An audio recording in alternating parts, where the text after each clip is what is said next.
আপনার সঙ্গে আমার এত মানে মিল থাকলে মিলের জায়গা রয়েছে। কোনটা সেটা? আপনি আর্জেন্টিনা, আমি ব্রাজিল। ও মাই গড, শত্রু শত্রু শত্রু। কারণ তোমরা এত অ্যাটাকিং। ও মাই গড, আমরা অ্যাটাকিং, তোমরা অ্যাটাকিং। আপনারা অ্যাটাকিং। না, অবশ্যই না। আর্জেন্টিন সাপোর্টাররা ভয়াবহ no attacking. No no no, আমরা যখন কে উগ্র, আমরা তোমরা উগ্র। ফেসবুকে যাও, গিয়ে দেখো শুধু। আপনি ফেসবুকে দেখেন যে একজন ব্রাজিলিয়ান সাপোর্টার সুইসাইড করেছে এই বুলিং নিতে না পেরে। শুধু তাই না, এই যে হেরে যাবার পর 7 আপ খাওয়ানো, তারপর হচ্ছে আপনার সিঙ্গারা খাওয়ানো, আমি দেখলাম একজন খাসি জবাই করে খাওয়াচ্ছে। যে একটা দল হেরে যাচ্ছে, এটার জন্য কি পরিমাণ ক্রেজি হতে পারে। হেরে এটা আমি একদমই পক্ষপাতী না। ব্যক্তি জীবন আপনি কেমন? আপনাকে খুব সুইট লাগে? আমি একদমই ঝগড়া করতে পারি না, বাট ঝগড়া করতে চাই আমি। আচ্ছা। কারণ সবকিছু আসলে সহ্য করা কেন লাগবে আমার। সেই সুষমা যখন খুবই ছোট্ট জাহাঙ্গীরনগরে পড়ছে, সেই সময়কার স্বপ্ন, তখন সে কি স্বপ্ন দেখতো? অভিনেত্রী হব বা অভিনয় শিল্পী হব, ওই যে স্বপ্নটা, ওইটা হয়তো অগোচরেই আমার মনে বপন হয়েছে সেই তখন যখন জাহাঙ্গীরনগর ড্রামাটিক্সে ভর্তি হয়েছি। কখনো কি বাধা দিত যখন আপনি ঠিক করলেন যে আপনি থিয়েটার ডিপার্টমেন্টে পড়বেন? ফ্যামিলি যদি সাপোর্ট না করে, মিডিয়া লাইনে কাজ করা ইজ কোয়াইট ইম্পসিবল। জাহাঙ্গীরনগর প্রসঙ্গ যখন চলে আসে, হুমায়ুন ফরিদি স্যারের কথা চলে আসে। হুমায়ুন ফরিদি স্যারের সঙ্গে কখনো আপনার কাজ করা হয়েছে? হ্যাঁ, ফরিদি ভাইয়ের সঙ্গে আমার একটা কাজ করার সৌভাগ্য হয়েছে, অবাক সন্দেশ। তখন ফরিদি ভাইয়ের সঙ্গে অনেক গল্প, এবং উনি আমাকে মানে এত ভালোবেসে ফেললেন, এত আপন করে নিলেন। সঙ্গে সঙ্গে ফোন করলো, সুষমা নামে একটা মেয়ে আছে, ও খুব ভালো অ্যাক্টিং করে, আমি ওর সাথে কাজ করলাম, নেক্সট প্রজেক্টে ওর থাকছে। আমি জাস্ট হা হয়ে গেলাম, ও মাই গড, মানে কি। পরে আমি সঙ্গে সঙ্গে ওর পা ধরে সালাম করেছি।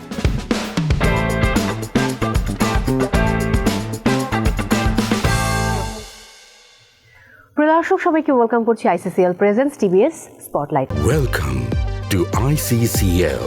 ICCL is ready to elevate your experience, be it a socio-cultural celebration, a corporate event, or any special gathering, making each moment truly memorable.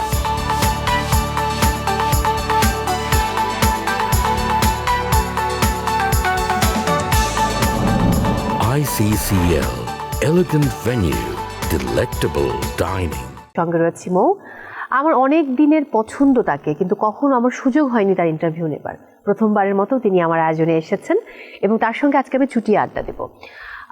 আমার নামের সঙ্গে তার চরিত্রের নামের মিল রয়েছে, যদিও হ্যাঁ, শব্দটি তার নামের একটা অংশে কিন্তু রয়েছে। সেই প্রসঙ্গে আমি পরে যাই। তিনি ভীষণ দক্ষ একজন অভিনয় শিল্পী, এবং যদি আমি মঞ্চের কথা বলি তাহলে রজত জয়ন্তী তিনি পালন করছেন এই বছরটাতে, কারণ মঞ্চে 25 বছর হয়ে গেছে দেশ নাটক, এবং সেখানে তিনি যুক্ত হয়েছিলেন ঠিক 25 বছর আগে। এরপর অনেকগুলো পথ পাড়ি দিয়েছেন, খুব অল্প বয়সেই সেখানে যুক্ত হওয়া, এবং আমার কাছে মনে হয় যে জীবনের সবচেয়ে মূল্যবান সময়টুকু কিন্তু তিনি মঞ্চ, টেলিভিশন, চলচ্চিত্রের এই মাধ্যমগুলোতে দিয়েছেন, এবং যোগ করতে হবে OTT অলসো। প্রিয় দর্শক, তিনি অত্যন্ত গুণী একজন অভিনয় শিল্পী, যাকে আমরা মৌ ভাবি নামে খুব বেশি চিনি, যদিও মৌ ভাবিকে খুব একটা পছন্দ করি না আমরা, কারণ তিনি খুবই জর্দাল একজন মহিলা। তারপরেও আমার কাছে মনে হয় যে তিনি চমৎকার একজন মানুষ, এবং তার মিষ্টি হাসি আমাদেরকে সবসময় মন ছুঁয়ে যায়, এবং তার অভিনয় দক্ষতা আমরা কিন্তু বংশ পরম্পরায় দেখে আসছি, যারা আমাদের পরবর্তী জেনারেশন, তাদের কথা বলছি আমি। আমার সঙ্গে রয়েছেন আমাদের অত্যন্ত ভালোবাসার অভিনয় শিল্পী সুষমা সরকার। কেমন আছেন? খুব খুব ভালো। এত বিশেষণে বিশেষায়িত করা হলো, এরপর ভালো না থেকে তো উপায়ই নেই। না, আমার অনেক দিনের ইচ্ছে যে আপনার সঙ্গে আমি বলবো। ব্যাটে বলে কখনোই হয়নি আমাদের। আমারও তোমাকে খুব পছন্দ, বাট কখনোই হয়নি। আমি ইভেন তো ডলিমাকে বলেছি যে আপনাকে আমার খুব পছন্দ, তো ডলিমা বললেন যে আপনাদের সঙ্গে নাকি আমাকে নিয়েও গল্প হচ্ছে কোনো একদিন। হয়েছে, পরম্পরা সেটে গল্প হয়েছে, তো বলেছিল। তো আমরা ভাবলাম আমার ওনাকে এত ভালো লাগে, কিন্তু আমি কখনো তার ইন্টারভিউ নেইনি, সামহাও হয়নি, হয়ে ওঠেনি। বাট ফাইনালি আজকে একসঙ্গে দেখা হয়ে গেল। কেমন আছেন? খুব ভালো আছি। আপনাকে দেখে সেটা বোঝা যাচ্ছে, যদি আমাদেরকে সবসময় ভালো থাকতে হয়। রাইট, আমরা ভালো থাকার চেষ্টা করাটাই তো ভালো। আসলে ভালো তো সবাই আমরা মানে থাকতেই চাই আসলে সামহাউ। সবার অনেক অভিযোগ যে কেন দেনা পাওনাটা বন্ধ হলো। এটা আসলে ওই সবার খুব খুব, কারণ পারিবারিক গল্পগুলো কিন্তু দেখতে ভীষণ পছন্দ করে অডিয়েন্স। কাজ তো অনেক করা হয় আসলে, তারপরে এই সময়ে এসে এখন তো প্রতিযোগিতা অনেক অনেক বেশি, এত চ্যানেল, ইউটিউব, টেলিভিশন, সমস্ত কিছু মিলে তারপরে এরকম জায়গায় যখন একটা নাটক সব দর্শকের কাছে পৌঁছে যায়, সব লেভেলের দর্শকের কাছে পৌঁছে যায়, তখন অবশ্যই এটা অনেক অনেক বড় পাওয়া আমি বলবো। তো সেই জায়গা থেকে অবশ্যই দর্শকরা তো অবশ্যই মিস করে দেনা পাওনা, এবং আমাদেরও তো একটা পুরো টিম হয়ে গিয়েছিল, প্রায় 1.5 বছর কাছাকাছি আমরা একসঙ্গে কাজ করেছি, এবং সবাইকে খুব মিস করি, এবং আমি আমার ক্যারেক্টারকেও খুব মিস করি। মৌভাবীকে। কিন্তু ব্যক্তি জীবনে আপনি কেমন? আপনাকে খুব সুইট লাগে? মানে ব্যক্তি জীবনে আমি খুব সহ্য, মানে যদি একটু রাগী নাকি? না, আমি রাগী না, আমি ঝগড়া করতে পারি না ব্যক্তি জীবনে। মানে আমাকে যদি কেউ কিছু বলে, মানে আমি একদমই ঝগড়া করতে পারি না, বাট ঝগড়া করতে চাই আমি, কারণ সবকিছু আসলে সহ্য করা কেন লাগবে আমাকে?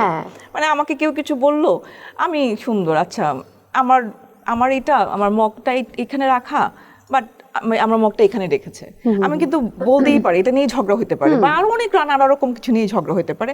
আমি এত বেশি কম্প্রোমাইজ করি যেটা আমি আসলে চাই না করতে, বাট আমি সামহাও ওইভাবেই বড় হয়েছি, বা ওইভাবেই জানি না কেন ওই ঝগড়া করা বা এই যে সারাক্ষণ কম্প্রোমাইজের মধ্যে থাকা, এইভাবেই আসলে আমি চেষ্টা করি সবার সাথে মানে ভালো থাকতে, মিলে থাকতে, কেউ যাতে আমার কারণে কেউ যাতে হার্ট না হয়, সেই চেষ্টাটাও সবসময় থাকে, আমার সবসময় থাকে। এই যে ধারাবাহিকগুলো যখন ঈদে খুব বিশেষ 7টি পর্ব হয়, সেই পর্বগুলো তো একটু আলাদা।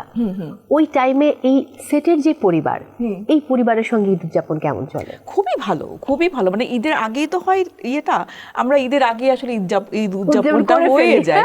মানে গয়না গাটি, শাড়ি, কে কোন শাড়ি পরবে, বিশেষ করে মিঠু আপা, নিপা, অপুদি, তো আমরা বললাম যে আচ্ছা তুমি কোনটা পরতেছো, কি কালার পরছো, তাহলে ওই কালারের সাথে ম্যাচ করা যাবে না, অন্য কালার পরতে হবে। তো ওরকম করে পুরো একটা ঈদে একটা ভাইব আসলে ঈদের আগেই চলে আসে। এটা একটা ভিন্ন রকম আনন্দ। একদমই তাই। আমাদের আসলে আমি বলবো যে আমরা যেটা অভিনয় করি, আমাদের সমস্ত আনন্দ কিন্তু অভিনয়কে ঘিরেই।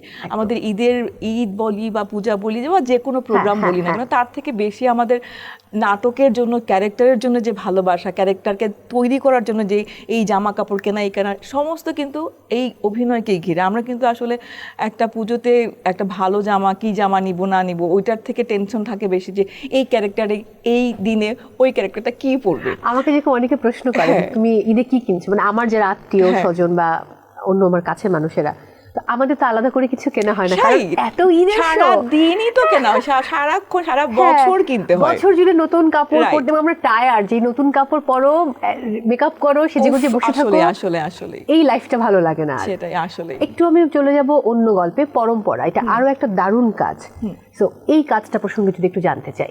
পরম্পরাও ভীষণ ভালো লাগছে কাজ করতে, এখানেও সেটটা খুব ভালো, যারা কো-আর্টিস্ট হিসেবে আছেন তারা ভীষণ, ডলিমা বিশেষ করে আমার খুব পছন্দের। আমি জীবনে কখনো আমি মাঝে মাঝে নিজে ভাবি আর কি, যে সেই এইসব দিনরাত্রি থেকে, তখন তো ছোট, সেই টুনির মা, তো ওনার সঙ্গে কখনো এরকম আমার মানে অভিনয় করতে পারবো, এটা আমি জীবনে কখনো কল্পনাই করিনি। তো এইটাই তো জীবনের যে পাওয়া বলি, প্রাপ্তি বলি, এগুলোই তো অনেক বড় বড় প্রাপ্তি আসলে, এত লিজেন্ডারি মানুষদের সঙ্গে অভিনয় করতে পারছি।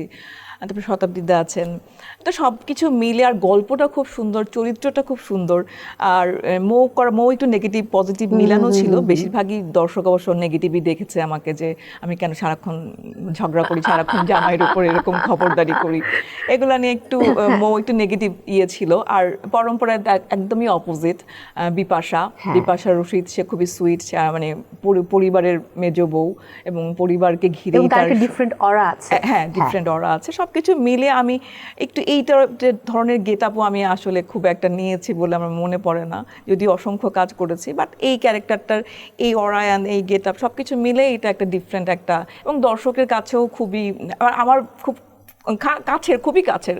তো ওরা পরম্পরা দেখে আমাকে বলে যে এত ভালো কেন, তোদের সমস্যাটা কি, ভালো হইলো সমস্যা, খারাপ হইলো সমস্যা, যাবেটা কি? হ্যাঁ, মানে মাঝে মাঝে থাকা যায় না, তো খারাপ হলো ওটা খারাপ করতাম, ওটা খারাপ, আর এটা তুই এত খারাপ, আর এটা এত ভালো কেন, এত ভালো হইতে হয়, এত ভালো হয় কখনো? আচ্ছা, হয় না কেন? অবশ্যই হয়, আসলেই হয়, কিন্তু হয় না যে তা নেই। বলছি মানুষগুলো জীবনে খুব কষ্ট করে, কষ্ট পায়, এটাই বাস্তবতা।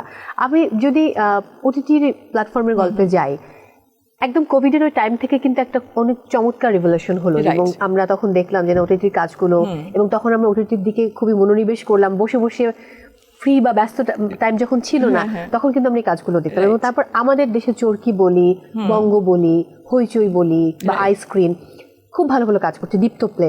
সো ওটিটির কাজ নিয়ে যদি একটু জানতে চাই।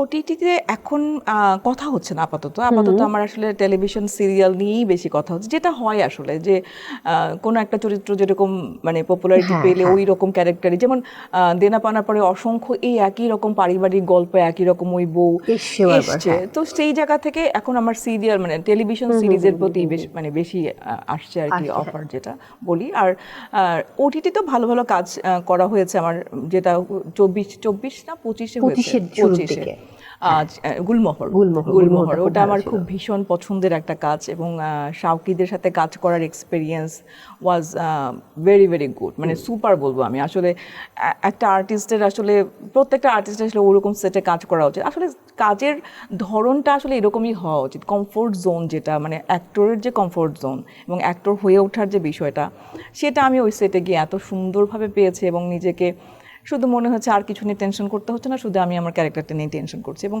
এত বড় বড় সিকোয়েন্স, এত বড় বড় সিরিজ কিভাবে মানে চোখের পলকে কিভাবে শেষ হয়ে গেছে আমরা বুঝতে পারিনি, এবং মানে শেষ হয়ে গেল এত তাড়াতাড়ি, আর কয়েকটা দিন হলে ভালো হতো। তো এবং ভালো লেগেছে, ঢাকার বাইরে কাজ হয়েছে, ওটাও খুব মানে সব টিম মেম্বাররা, এবং বেশিরভাগই জাহাঙ্গীরনগরের, আমরা 3 জন ছিলাম, আমরা 2 ভাই জাহাঙ্গীরনগর, কি বলে ইমরান জাহাঙ্গীরনগর, আমি জাহাঙ্গীরনগর, জিসান জাহাঙ্গীরনগর। শুধু দিনার ভাই হচ্ছে জাহাঙ্গীরনগর না, তো দিনার ভাই খুব মজা করতো যে ও আমাকে খালি খালি কাস্ট করার কি দরকার ছিল, একজন জাবিয়ান হলেই তো হয়ে যেত বিষয়টা। হ্যাঁ থাকেন না এরকম, জাহাঙ্গীরনগরে কিন্তু আলাদা শক্তিশালী মানে জাস্ট নাম শুনলেই হলো যে জাহাঙ্গীরনগর হয়ে যায়। ঢাকা বিশ্ববিদ্যালয়ের 3 জন, জাহাঙ্গীরনগরের 3 জন, এই 3 জনের কোরাম যে পরিমাণ শক্তিশালী, এদেরটা তেমনটা না। একদমই না। জাহাঙ্গীরনগর এমন একটা বিষয় যে আমার হয়তো কখনো দেখাই হয়নি ওর সাথে, যেমন অনেকেই আছে যে দেখাই হয়নি, কিন্তু যখন শুনেছি জাহাঙ্গীরনগর তখন আলাদা রকম একটা কি জানি একটা হয়ে যায় আমাদের, কথা শেষ হয় না, আমাদের একটা কি মনে হয় না যে ওকে আমি প্রথম দেখছি, মনে হয় যে না ওকে আমি অনেক দিন থেকেই চিনি, অনেক দিন থেকে আমাদের যাতায়াত যোগাযোগ সবকিছুই আছে। সো ওই বন্ডিংটা কেন জানি সামহাও হয়ে যায় জাহাঙ্গীরনগর। সর্বশেষ কবে আপনি জাহাঙ্গীরনগরে গেছেন শাড়ি কিনতে, আমাকে সেটা আগে বলুন। শাড়ি কিনতে যাব করে মানে কত যে চাচ্ছি আমি যেতে পারছি না, আমি যাই না অনেক বছর মানে আমার মনেই নাই আমি বোধহয় লাস্ট কবে গেলাম, 6 মাস আমার জাহাঙ্গীরনগরে শাড়ি কিনতে আমরা যখন পড়তাম তখন কিন্তু শাড়ি বিক্রি হতো না বিক্রি হতো না তখন। এখন শাড়ি মাঝখানে অনেক আগে, তাও 5-6 বছরের বেশি হয়ে গেছে, গেছিলাম যে শাড়ি কিনতেই গেছিলাম এবং বটতলায় খেতে গিয়েছিলাম। তো তখন গিয়ে ভালো লাগেনি, আসলে ভালো লাগেনি। জাহাঙ্গীরনগরের যে ওই যে একটু নিরিবিলি, একটু প্রকৃতি, ওই জিনিসটা নাই হয়ে গেছে, এবং অনেক জায়গায় প্রকৃতিকে কেটে ওখানে বেঞ্চ দেওয়া হয়েছে, যেটা প্রকৃতির সাথে যাই না। জাহাঙ্গীরনগরের যে এনভায়রনমেন্ট, যে প্রকৃতি, ওটা তো এমনিতেই সুন্দর, সেখানে যদি তুমি ইট কংক্রিট দিয়ে কিছু বানাও সেটা তো আসলে ভালো লাগবে। ওই জায়গা থেকে, এবং এত আউটসাইডার আসে, মনে হচ্ছে পিকনিক স্পট। আমার এটাই মনে হয়েছে যে আমরা কি পিকনিক স্পটে এসেছি নাকি আমরা জাহাঙ্গীরনগরে এসেছি। ওই জায়গাটা খুব মিস করেছি। আমি যে কটা প্রোগ্রাম করতে গেলাম জাহাঙ্গীরনগরে, যখনই আমি যাই তখনই আমি প্রান্তিকে ঘুরে শাড়ি কিনে নিয়ে চলে আসি একসঙ্গে 10টা-15টা, এবং এত ভালো শাড়ি অল্প দামে, রাইট কি সুন্দর লাগে, মানে কেউ বিশ্বাসও করে না যে এত অল্প প্রাইসে এত ভালো কাপড় পাওয়া যায়। এখন জাহাঙ্গীরনগরের গল্পে আমি একটু ফিরে যাবো। সেই সুষমা যখন খুবই ছোট্ট জাহাঙ্গীরনগরে পড়ছে, সেই সময়কার স্বপ্ন, তখন সে কি স্বপ্ন দেখতো? তখনও কি সে ভাবতো যে অভিনয় শিল্পী হবে? না, অসম্ভব, এটা তো মানে অসম্ভব ব্যাপার ছিল। যদিও আমার মানে অভিনয়ের প্রতি ভালোবাসা বা অভিনয় শিল্পী হওয়ার যে স্বপ্ন, সেটা জাহাঙ্গীরনগরে পড়াকালীনই হয়েছে, কিন্তু তারপরেও তখনও পর্যন্ত যখন আমি অনার্স দিয়েছি, মাস্টার্স শেষ পথে, তখনও ভাবছি যে আচ্ছা 10,000 টাকা দামের একটা চাকরি যদি পাই জীবনে হয়ে যাবে, আর কিছু লাগবে না আমার। আমি এখন এটা ভাবলে মনে হয় ও মাই গড, কি ছিল স্বপ্ন আমার। তো ওইটাই আর কি। কোন সাবজেক্টে? আমি ড্রামাটিক্সে। ও ওয়াও, তাহলে ওইটাই তো বললাম যে অভিনয়ের প্রতি ভালোবাসা বা অভিনেত্রী হব বা অভিনয় শিল্পী হব, ওই যে স্বপ্নটা, ওইটা হয়তো অগোচরেই আমার মনে বপন হয়েছে সেই তখন যখন জাহাঙ্গীরনগর ড্রামাটিক্সে ভর্তি হয়েছি। বাট তারপরও আমি কখনো, যখন আমার আসলে তখনই আমি দেশ নাটকের সঙ্গে যুক্ত হই, এবং তখনই সেলিম ভাইয়ের সঙ্গে, গিয়াসুদ্দিন সেলিমের সঙ্গে আমার কাজ হয়। আমার প্রথম যখন আমি জাহাঙ্গীরনগরে পড়ছি তখনই সাদা মেঘের বৃষ্টি নামে একটা সিরিজ করি আমি। তো তখনও আসলে জানি না এটা প্রফেশন হিসেবে নেব, আমি এটা নিয়েই থাকবো, এত লম্বা টাইম ধরে এটা নিয়েই থাকবো, তখনও আমি আসলে জানি না। তখনও মনে হচ্ছে যে শখ হয়েছে। তারপরে এত জয়া হাসান কাজ করবে, তখনও জয়া হাসান, তারপরে দিনার ভাই, মোশাররফ ভাই ইনফ্যাক্ট আমার আর মোশাররফ ভাইয়ের প্রথম সিরিজ বলতে গেলে। তো সবাই মিলে কাজ করছি, এটিএম শামসুজ্জামান, মানে ওনাদের সাথে কাজ করবো, এটাই তো অনেক কিছু। তখনও অত কিছু ভেবে টেবে করিনি, আসলে মনে হচ্ছে আচ্ছা বলেছে করি, ওই যাত্রা শুরু হলো আমার ওটাই ওভাবেই। এই যে জাহাঙ্গীরনগর প্রসঙ্গ যখন চলে আসে, হুমায়ুন ফরিদী স্যারের কথা চলে আসে, বা শুধু যেমন সেলিম ভাই, রাইট। হুমায়ুন ফরিদী স্যারের সঙ্গে কখনো আপনার কাজ করা হয়েছে? হ্যাঁ, ফরিদী ভাইয়ের সঙ্গে আমার একটা কাজ করার সৌভাগ্য হয়েছে, এবং কাজটা ভীষণ একটা ভালো একটা কাজ হয়েছিল। অবাক সন্দেশ, নুরুল আলম আতিকের একটা কাজ, সেখানে জয়াপা কাজ করেছে, হাকিম ভাই কাজ করেছিলেন, এবং ওটা আমরা তাঁতপল্লীতে গিয়ে করেছিলাম, টাঙ্গাইলের তাঁতপল্লী, মানে তাঁতিদেরকে নিয়েই গল্প এবং তাঁত বোনানোর যে ব্যাপারটা প্র্যাকটিস সেখানে করেছিলাম, ভালো লেগেছিল এটা। এবং তখন ফরিদী ভাইয়ের সঙ্গে অনেকটা সময়, মানে লম্বা সময় ধরে থাকা, এবং লম্বা সময় অনেক গল্প, এবং উনি আমাকে মানে এত ভালোবেসে ফেললেন, এত আপন করে নিলেন, এবং সঙ্গে সঙ্গে শঙ্খ ছিল, শঙ্খ বোধহয় কাজ করছে, সামাও শঙ্খর একটা কাজ করবে, শঙ্খকে একদম আমার সামনে ফোন করে বললো যে তুমি শঙ্খকে জানো? আমি যে না, তখন তো অনেক আগের কথা বলছি, যে না, বলে দাঁড়াও, তুমি শঙ্খর একটা কাজ হচ্ছে, ওটাতে তুমি কাজ করো। সঙ্গে সঙ্গে ফোন করলো, সুষমা নামে একটা মেয়ে আছে, ও খুব ভালো অ্যাক্টিং করে, আমি ওর সাথে কাজ করলাম, নেক্সট প্রজেক্টে ও থাকছে। আমি জাস্ট মানে হা হয়ে গেলাম, ও মাই গড, মানে কি। পরে আমি সঙ্গে সঙ্গে ওনার পা ধরে চালান করেছি। তো এই আমার ওনার সাথে একটা কাজ করার অভিজ্ঞতাই আমার ছিল। একটু মঞ্চ নাটকের গল্পে যাব। এখন আমি বোধহয় সর্বশেষ কবে নাটক দেখলাম, তকির ভাইয়ের যেই 60 বছর পূর্তি হলো, তখন তার ওই কাজটি দেখতে গিয়েছিলাম আমরা। এখন তো আসলে সেভাবে আর ওভাবে মঞ্চ নাটক করা মানে খুব হয় না বললেই চলে, না একেবারেই না। মঞ্চ নাটক অনেক হচ্ছে, অনেক কাজ হচ্ছে, অনেক ডিফারেন্ট কাজ হচ্ছে, ভালো কাজ হচ্ছে আমি বলবো।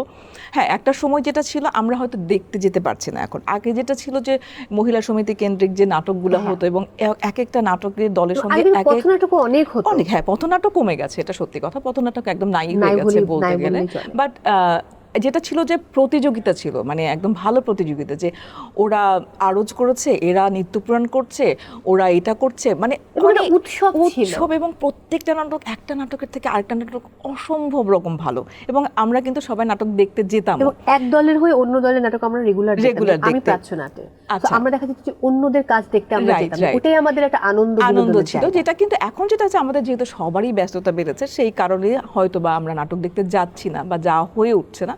বাট অসংখ্য ভালো নাটক হচ্ছে আমি বলবো। ওপেন স্পেস থিয়েটারে নাটক দেখলাম, ওদের কাজ আমার ভীষণ ভালো লেগেছে, ভীষণ মানে অদ্ভুত ভালো লেগেছে। মানে এবং ইয়াং জেনারেশন যারা, আমরা তো মানে আমি বলবো যে আমাদের নাটকের দল যারা আছে, প্রত্যেকটা দলেরই আলাদা আলাদা এক ধরনের, মানে দেখলেই বোঝা যায় এটা আরণ্যকের নাটক, এটা প্রাচ্যনাটের নাটক, এটা মানে দেশ নাটক, হ্যাঁ দেশ নাটক, নাটকের প্যাটার্ন, নাটকের গল্প ধরন সবকিছু মিলে কিন্তু বোঝা যায়।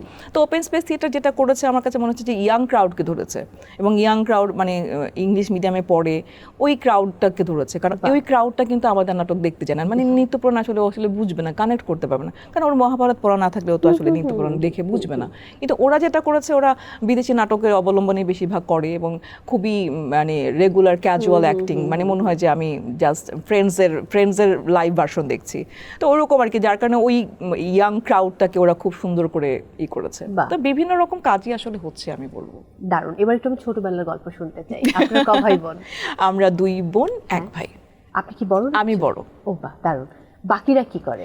আমার ভাই, আমার ইমিডিয়েট ছোট, সে ফিশারিজ ডিপার্টমেন্ট থেকে পড়েছে ইয়েতে, ঢাকা ইউনিভার্সিটি। ও এখন আছে হচ্ছে নোয়াখালী প্রযুক্তি বিশ্ববিদ্যালয়ে ফিশারিজ ডিপার্টমেন্টে আছে। আর আমার ছোট বোন জাস্ট হাউসওয়াইফ। বাহ, দারুণ। তাহলে এই যে ভাই বোনেরা আপনার যে কাজগুলো, তারা কি একসাথে বসে দেখে? কখনো দেখা হয়?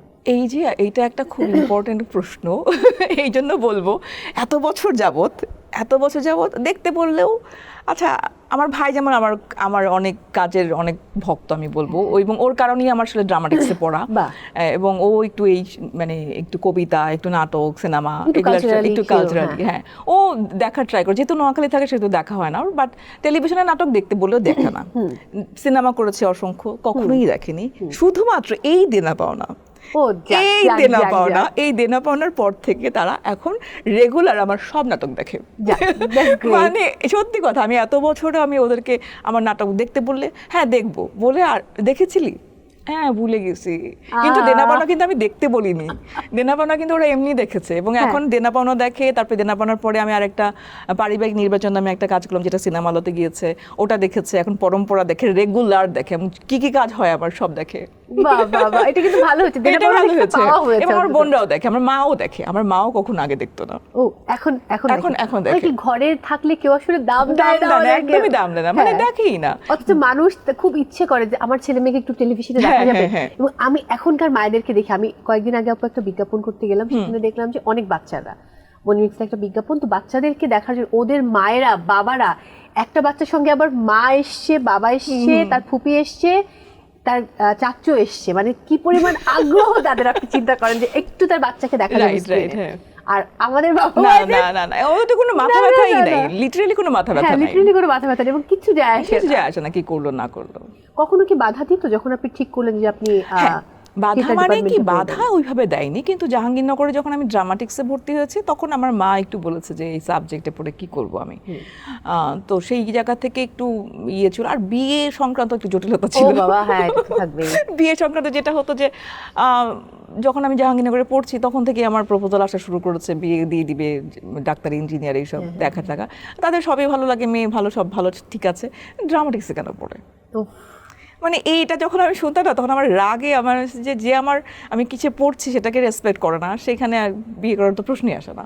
তো ওই জায়গা থেকে একটু আর কি মানে নিষেধ ছিল না আমি বলবো, বাট অনেক যে ইয়েও ছিল যে সেটা আমি বলবো না, বরং আমি বলবো যে আমি বিয়ে করার পরে বরং আমার কাজের ফিল্ডটা অনেক বেশি পেয়েছি। ভাইয়া আমার- খুব supportive। হ্যাঁ, ভাইয়া এবং আমার দেবর, আমার শ্বশুর শাশুড়ি সবাই আমাকে অনেক সাপোর্ট করে। বাহ, এটা অনেক বড় blessing। এটা অনেক অনেক বেস্ট। হ্যাঁ, কারণ এটা না ছাড়া কিন্তু, এটা না থাকলে না, খুব এটা খুব সম্ভব মুশকিল না, কাজ একটু করা। পারিবারিক ইয়ে না থাকলে আসলে ফ্যামিলি যদি সাপোর্ট না করে মিডিয়া লাইনে কাজ করা ইজ কোয়াইট ইম্পসিবল। হ্যাঁ, একেবারেই তাই।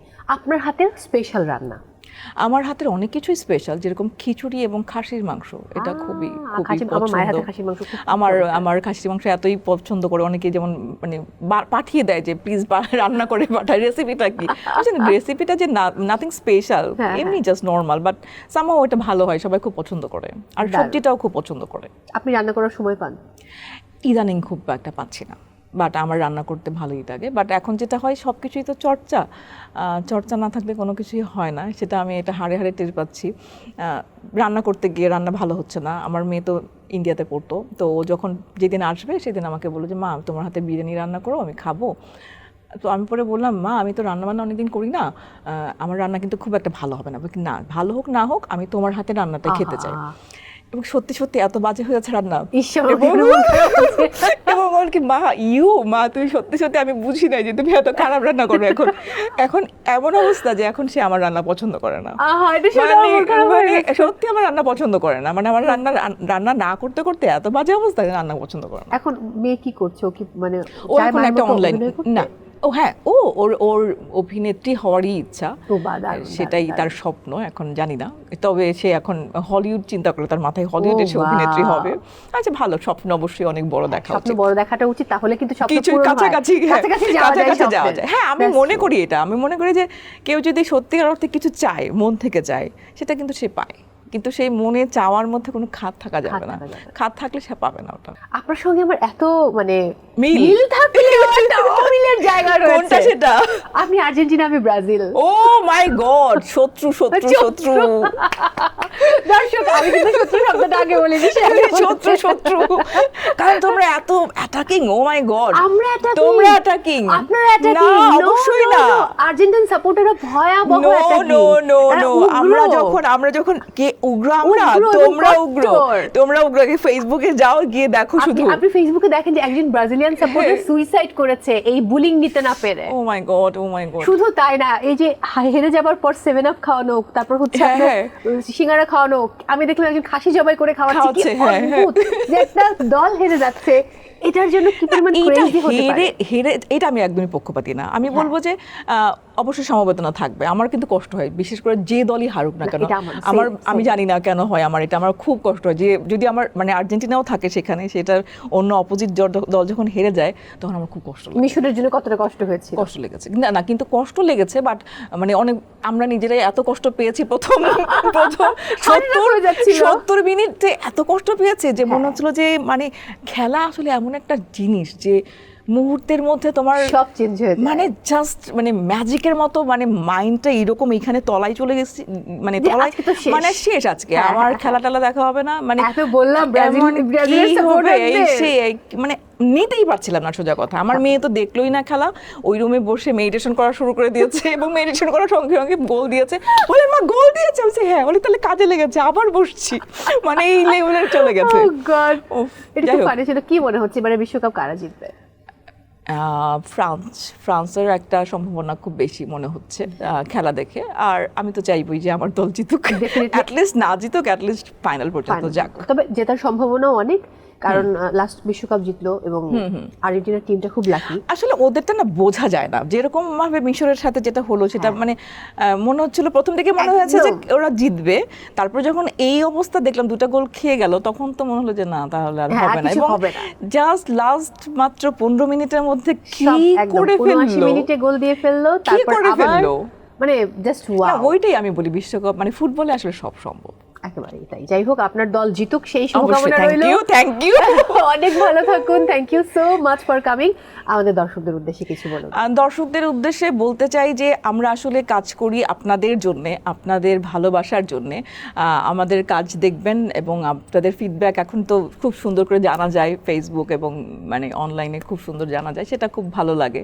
মনে হয় যে আপনাদের খুব কাছাকাছি আছি। তো এইভাবেই পাশে থাকবেন, সব দেশের কাজ দেখবেন, বাট বাংলাদেশের কাজ বেশি বেশি দেখবেন। আবার অনেক ভালোবাসা। বিদায় নিচ্ছি আমি। প্রিয় দর্শক, সময় হয়েছে আজকের মতো বিদায় নেবার। আপনারা দেখছিলেন ICCL প্রেজেন্স TBS স্পটলাইট। দেখা হচ্ছে আবারও নতুন অতিথি নিয়ে। সে পর্যন্ত সবাই অনেক ভালো থাকুন, নিরাপদে থাকুন, আর অবশ্যই থাকুন TBS এর সঙ্গে।